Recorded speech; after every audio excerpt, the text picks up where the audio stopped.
সম্ভব হলে কেউ ব্যাগটা দেখো, ব্যাগে কিছু আছে কিনা, ব্যাগটা দেখো, ব্যাগে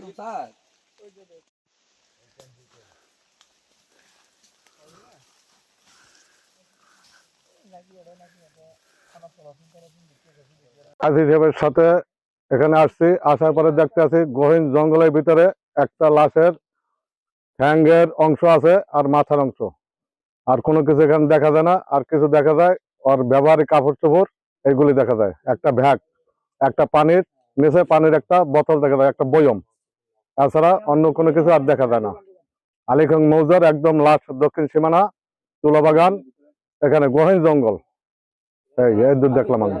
যখন খবর পেয়েছি, খবর পাওয়ার সাথে সাথে আমাদের আইন শৃঙ্খলা রক্ষাকারী বাহিনীদেরকে আমি খবর দিয়েছি।